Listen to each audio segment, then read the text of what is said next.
Nós estamos com o Paulo Schor, professor da Escola Paulista de Medicina, Universidade Federal de São Paulo, e nós vamos conversar um pouco, e mais uma vez, sobre o futuro da medicina.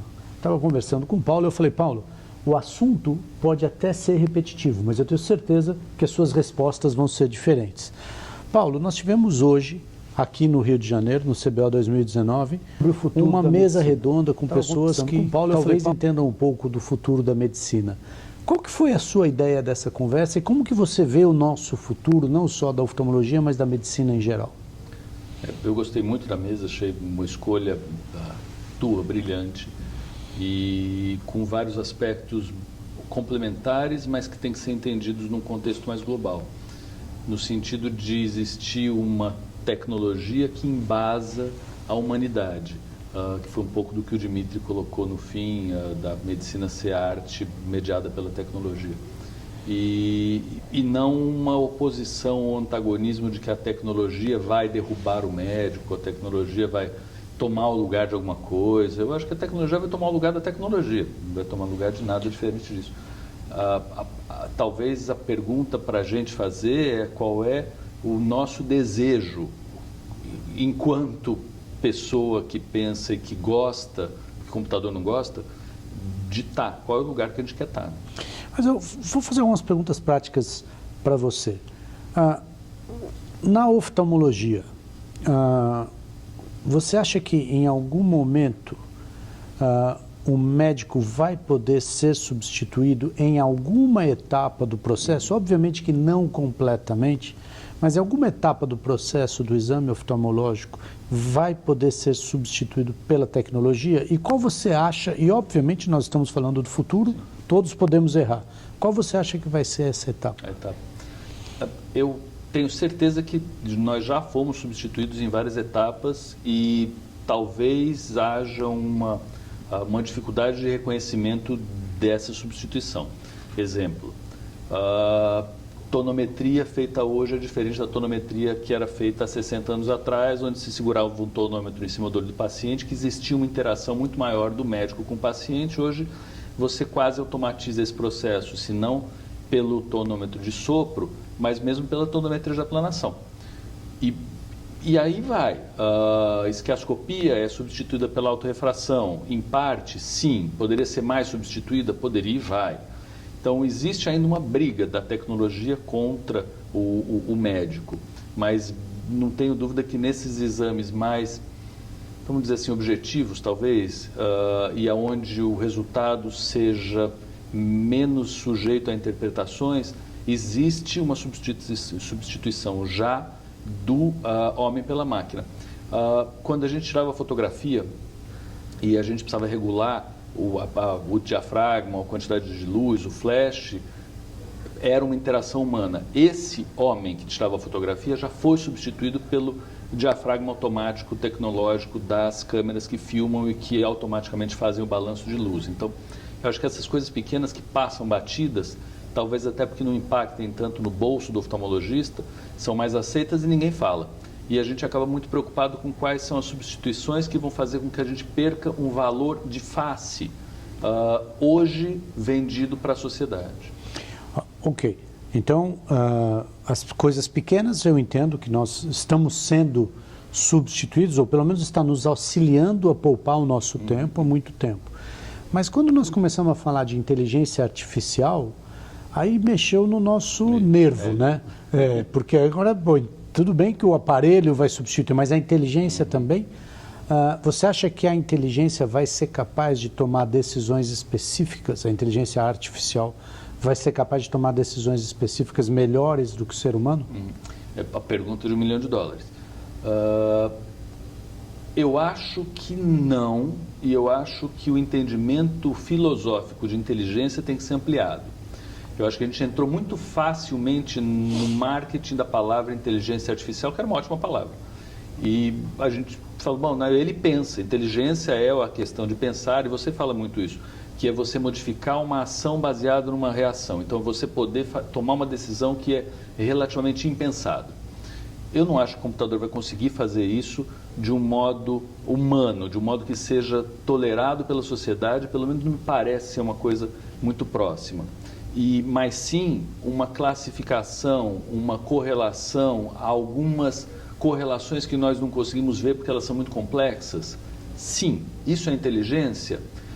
Me parece que não, mas talvez a gente devesse achar outro nome para isso. Para o que a gente está fazendo é talvez uma interação com o nosso interlocutor, que é o humano, e a máquina não está fazendo essa inter-relação. A máquina está fazendo uma análise complexa de dados. Eu acho que a inteligência artificial é uma estatística avançada que nós temos dificuldade de reconhecer e de ensinar, porque tem a tal da caixa preta no meio, mas eu colocaria mais para esse lado da estatística, de uma ferramenta de análise de muitos dados, multifocos, né, multifocal, e não uma inteligência como a gente entende inteligência na evolução humana. Que as pessoas chamam de inteligência artificial total. Essa talvez nunca seja atingida, mas, no entanto, pelo menos a mim, me perguntam assim, as máquinas não vão superar os homens. Aí eu pergunto para a pessoa, quanto é 48.000 vezes 757? A máquina responde isso em 1 segundo e nós não somos capazes. Então, as máquinas conseguem responder algumas coisas específicas, o que você falou muito bem, isso não significa uma inteligência total. E eu pergunto para você, então agora eu tenho uma máquina que consegue ver um fundo de olho, e isso já é atual, e consegue detectar melhor do que um especialista se esse fundo de olho tem risco para retinopatia diabética ou não. Então, o que o médico tem que melhorar para que ele continue sendo visto com valor? Principalmente para os médicos jovens, estamos falando agora para os residentes. Queria só pegar o que você falou, a máquina consegue diagnosticar, a máquina consegue separar quem tem uma coisa e quem tem a outra, baseado no que foi ensinado para ela. Muito mais rápido e principalmente, nós sempre discutimos isso, com muito mais repetibilidade, que eu acho que é o mais importante. Então a gente tem sono, a gente briga, a gente fica com raiva, a máquina não tem nada disso. A máquina tem luz, ela funciona, não tem luz, ela não funciona.